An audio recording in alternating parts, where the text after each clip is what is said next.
ఆంధ్రప్రదేశ్లో రేపు కౌంటింగ్ మొదలవబోతుంది. ఏ పార్టీ అధికారంలోకి రాబోతుంది అనేది 11-12 ట్రెండ్స్ని బట్టి అర్థమైపోతుంది.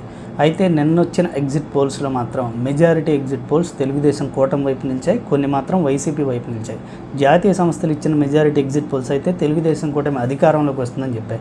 అయితే రెండు రాష్ట్రాల్లోనూ పాపులర్ అయిన ఎగ్జిట్ పోల్స్లో సగం తెలుగుదేశం గెలుస్తుందని చెప్తే సగం వైసీపీ గెలుస్తుందని చెప్పాయి. అయితే ఎగ్జిట్ పోల్స్ తర్వాత తెలుగుదేశం పార్టీలో జోష్ ఎక్కువగా కనపడుతుంది. ఎందుకంటే మెజారిటీ జాతీయ సంస్థలు ఇచ్చిన ఎగ్జిట్ పోల్స్లో తెలుగుదేశం పార్టీ అధికారంలోకి రాబోతుందని చెప్పడంతో తెలుగుదేశం కార్యకర్తల్లోనూ, తెలుగుదేశం మీడియా, తెలుగుదేశం నాయకుల్లో కూడా ఆనందం ఎక్కువగా కనపడుతుంది. వైసీపీలో ఆనందం తగ్గింది. అయినా సరే వైసీపీ అభిమానులు అలాగే వైసీపీ నాయకులు మాత్రం రెండు సర్వేలు మాకు అనుకూలంగా వచ్చాయి కాబట్టి ఖచ్చితంగా మేము గెలుస్తాము అనే ధీమాలో అయితే కనపడుతున్నారు. ఆ రెండు సర్వేలు ఏంటని చూస్తే కనుక మనం ఆరా సర్వే అలాగే జన్మత్ ఈ రెండు సర్వేలు కూడా గడిచిన తెలంగాణ ఎన్నికల్లో, దానికి ముందు జరిగిన కర్ణాటక అసెంబ్లీ ఎన్నికల్లో ఎగ్జాక్ట్గా ప్రెడిక్ట్ చేశాయి.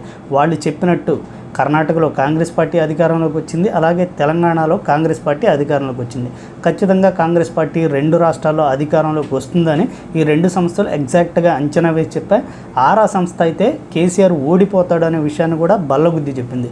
సో అలాంటి ఆరా సంస్థ ఈసారి వైసీపీ మళ్ళీ అధికారంలోకి రాబోతుందని నిన్న ఎగ్జిట్ పోల్స్లో చెప్పింది.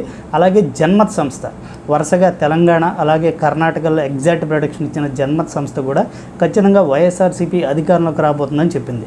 సో ఈ రెండు సర్వేలు వైసీపీ అభిమానులే, నాయకుల్ని కొంత కాన్ఫిడెంట్గా ఉండేలా చేస్తున్నాయి. కేవలం ఈ రెండు సర్వేలు చెప్పాయి కాబట్టి ఖచ్చితంగా మేము అధికారంలోకి వస్తాం, ఎందుకంటే వాళ్ళ ట్రాక్ రికార్డ్ అలా కనపడుతుంది. తెలంగాణ అలాగే కర్ణాటక విషయంలో ఎగ్జాక్ట్గా ప్రొడక్ట్ చేశారు కాబట్టి వాళ్ళ ప్రొడక్షన్ తప్పయ్యే అవకాశం లేదు అని వాళ్ళు వాదిస్తున్నారు. అలాగే నేషనల్ మీడియా సర్వేలు మీకు అపోజిట్గా ఇచ్చాయి కదా అని క్వశ్చన్ వాళ్ళకి రైజ్ అయినప్పుడు నేషనల్ మీడియా సర్వేలు అన్నీ కూడా పశ్చిమ బెంగాల్ విషయంలో సగానికి సగం ఫెయిల్ అయినాయి, అలాగే ఛత్తీస్గఢ్ విషయంలో దాదాపుగా 100% సర్వేలు ఫెయిల్ అయినట్టు కనపడుతున్నాయి. సో నేషనల్ సర్వేలు ఫెయిల్యూర్ కనపడుతుంది.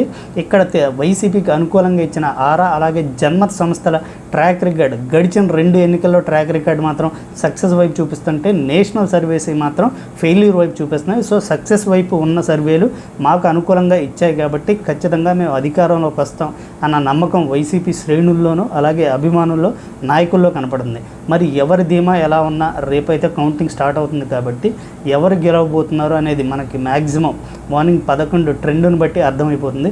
సో చూద్దాం ఆంధ్రప్రదేశ్లో ఏ పార్టీ అధికారంలోకి వస్తుంది అనేది.